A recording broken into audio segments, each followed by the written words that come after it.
Good morning, all. And we have a busy night of hockey tonight. So, yeah. And we got 10 games.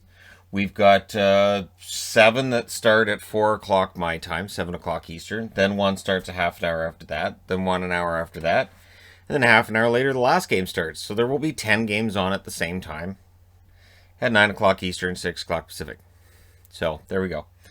This is why I find it such an oddity that some nights it seems like they're trying to stretch it out so they get all these double headers on TV, and other nights they're just, all right, everybody's on at once. All right. So, the 7 o'clock Eastern, 4 o'clock Pacific gang starts with Boston at home against the Rangers. 10, 11, and 3 now is the record for the Rangers. They've really got to get on a winning streak if they're going to have hope in this. Their 479 points percentage is 6th in the division. Boston, 13, 6, and 4. They've fallen on some hard times recently. And they have a 652 points percentage, which is 3rd in the division. Buchnevich, 7 goals, 13 assists, 20 points. Jack Johnson, 13 games, 1 goal. Noteworthy that Jack Johnson's name's on the board for having a point. He got a goal in the last game, so I figured this might be the time to say, hey, Jack Johnson scored in the last game. Boston, Bergeron, 9 goals, 13 assists for him so far this year. And Grzelcyk, in 10 games for Boston on the blue line, 5 assists. So I've got a forward and a defenseman from each team. And Boston's won 3 out of 4 against the Rangers so far this year. We will see if a return by Panarin gets things going for the Rangers tonight. 7 o'clock Eastern, 4 o'clock Pacific. Pittsburgh in against the Buffalo Sabres. Buffalo 6, 14, and 4. They have a points percentage of 333, which is 8th overall in the division. If it was 8th in the NHL, boy, that'd be crazy. This is their first meeting. So for Pittsburgh, who are 15, 9, and 1, they have a 620 point percentage, which is 5th in the division. They now have 8 games against Buffalo. If they can win 6 out of those 8, that really helps their points percentage. And this division, it looks like it's probably going to go down to the wire. Between 1st and 5th, anybody's guess. Malkin, 6 goals, 13 assists. He's really heated up recently. Dumoulin on the blue line, 10 games, 3 assists so far for him this year.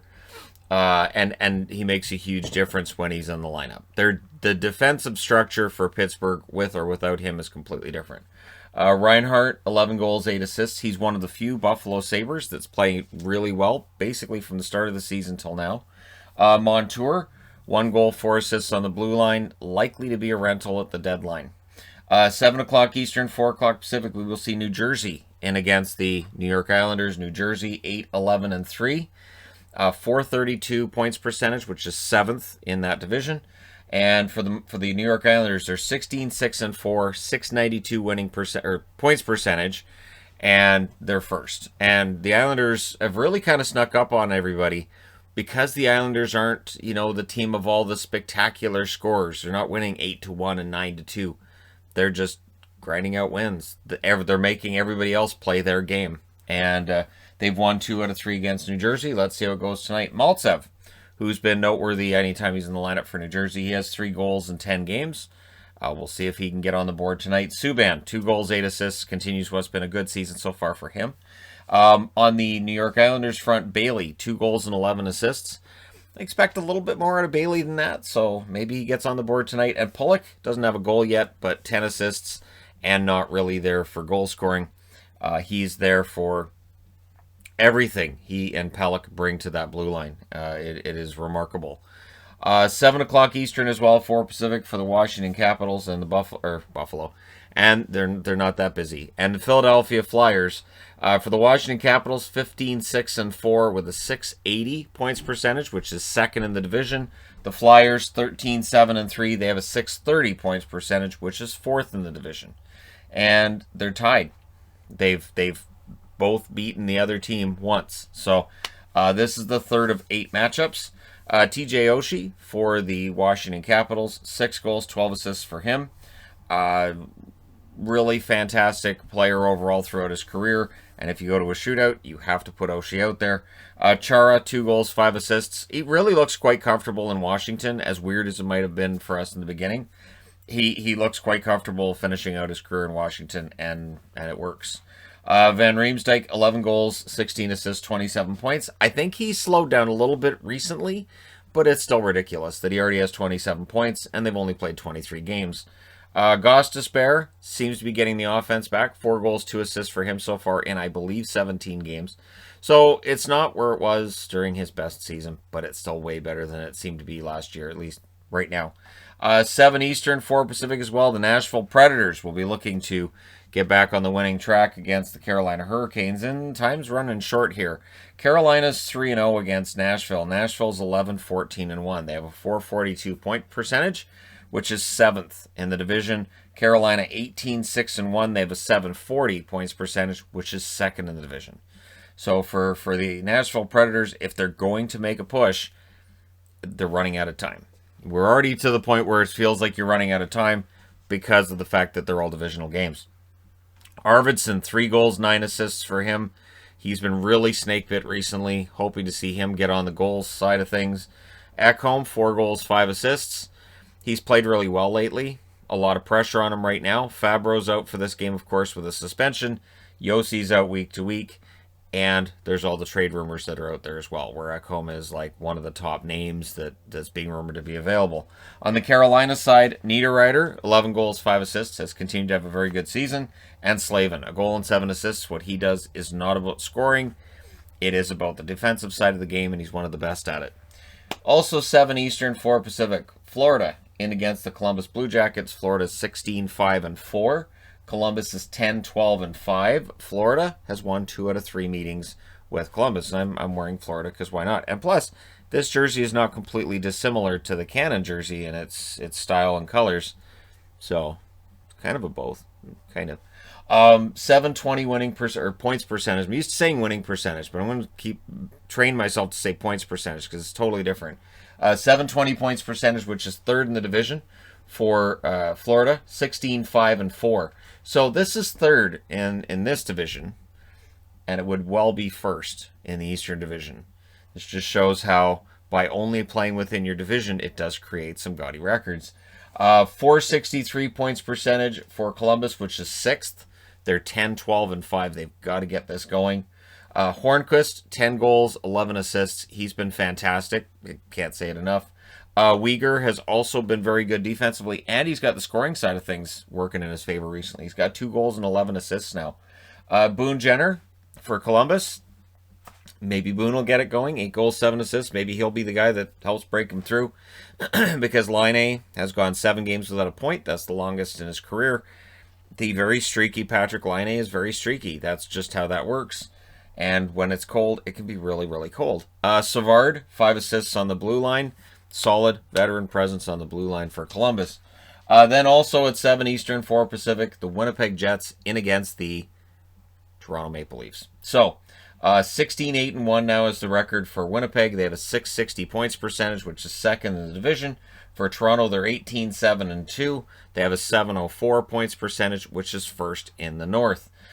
Both teams have won once in this series, so we still have a bunch of games to go between them. I think it's 9 altogether. Scheifele, 11 goals, 23 assists, 34 points. Apologize to Winnipeg fans yesterday. I didn't really touch on him on the Hart video I did. I don't see Scheifele getting serious attention for Hart unless Winnipeg wins this division and he's seen as the driving force, then maybe. Josh Morrissey, 1 goal and 9 assists. His goal was recent, and he is the lifeblood of that blue line. I would think with Beaulieu being out, that may put a little more pressure on Morrissey, but he's already under a lot as it is. Zach Hyman, 8 goals, 8 assists. One of the better underrated scorers from Toronto. I always hear about how top-heavy they are, and they are, but I think they're more top-heavy from a cap perspective than they actually are on the ice. At least it feels that way. I've been meaning to do a video on, scoring from the lines and which lines are scoring the most for each team kind of thing, but haven't really had the time. Morgan Riley, 3 goals, 17 assists on the blue line. Hey, so while we've been talking about Matthews and Marner, Nylander, and all these other forwards, and whether or not Freddie Anderson's good enough, meanwhile, Morgan Riley's having a very good year. Offensively, 20 points. And defensively, he's got to be playing well because Toronto's defense has generally been good this year. Then starting half an hour later, 7:30 Eastern, 4:30 Pacific, The Tampa Bay Lightning, 18-4-2, and against Detroit, who are 7-16-4. Tampa's won all three, but they found out in the last game, beating Detroit is not that easy. Now, Detroit doesn't win very often, but they make it difficult for the opposition. So, points percentage-wise, Tampa is number one in the NHL. 792 points percentage. They're first in their division, of course. The Detroit Red Wings, 333 points percentage. They're eighth in their division. So, it's been a long year for Detroit. The points percentage doesn't tell you, but the team, it feels like, is playing pretty well mostly. Palat, 10 goals, 11 assists. Another one of those forwards that doesn't really get talked about very much, but scores a lot of goals and points. Chernak had a goal, an assist, and a fight in the last game. He's now got a goal and 6 assists on the season. We'll see if he's in beast mode again tonight. Larkin had a nice goal in the last game. He's got 5 goals, 7 assists now. If he's ready to go on a hot streak, that would be very beneficial to the Detroit Red Wings. Merrill, 3 assists for him on the blue line. And he's been a good fit. I do wonder how long he's going to be a Red Wing, but he's been a pretty good fit so far. 8:30 Eastern, 5:30 Pacific. Chicago's won 2 out of 3 against Dallas, but they lost the most recent game spectacularly against Dallas. So that's what people are going to remember. 13-9-5 is the overall record for Chicago. They have a 574 points percentage, which is 4th in the division, comfortably 4th. But Dallas can eat into it a little bit with a victory tonight. They're 8-8-5. They're 500 and 5th in the division. So the gap between 5th and 4th in that division is pretty big. And yet, again, people will point out, well, Dallas only has this amount of points, and they're actually not 5th. Right. Absolutely, yes. The trick for Dallas is it's a lot of games over a short period, and I still have a hard time seeing them go on a huge run when they're going to go through that many games. They're going to have that many injuries. There's not going to be any time, no practice. We saw with the Canucks early this season, when you have a lot of games over a short period and you have no time to practice, that if you get into bad habits, there's no time to fix them. DeBrincat, 14 goals, 14 assists for DeBrincat. He's continued to be the force out there. If Chicago's going to turn it around tonight, it'll likely be with him and Kane at the helm. And Duncan Keith, 8 assists, having a very solid season for a team that wasn't supposed to be relevant, and yet here we are. They absolutely are relevant. Pavelski, 13 goals, 11 assists. He's definitely cooled down from where he was to start the season because he was scoring 2 points a game, but still, 24 points for Pavelski is well and above anything I'd expected from him this year. Heiskanen, 2 goals, 11 assists. He's been playing very well lately, and now he's starting to get the goals and points to show it. And then at 9 Eastern, 6 Pacific, we get Montreal and Calgary. Montreal, 12-6-7. Their points percentage, 620, which is 3rd. So that's where all those overtime loss points come in handy. They've actually only won 12 out of 25 games. But because they've lost a lot of them in overtime and shootouts, their points percentage is still 3rd in the division. Calgary, 11-12-3. 481 points percentage, that's 5th. And it really, for Calgary, they need to put some wins together here. Gallagher has 10 goals, 7 assists after last night's game against Vancouver. He's been very good, and that's just standard with him. Shea Weber now has 5 goals to go with 6 assists for 11 points. Not too shabby. On the Calgary side, Matthew Tkachuk, 7 goals, 14 assists for 21 points. I'm kind of surprised the goals aren't a little bit higher, but he's still producing. And he's prominent. Sometimes he's prominent for all the right reasons, sometimes for all the wrong reasons, and sometimes it depends on which team you're cheering for to decide which side you're on with that. Is it the right or the wrong reasons? And then Noah Hannafin, 2 goals, 3 assists for 5 points for him. And yeah, you guys are all set for tonight. This should be interesting. Montreal and Calgary have both won once in games against each other, so they've got 7 more to go. Let me know your picks in the comment section below as always. Don't forget to hit like and subscribe if you're browsing your way through. You just happened upon this video. Thank you guys so much for watching, for all your support. I will talk to you again soon.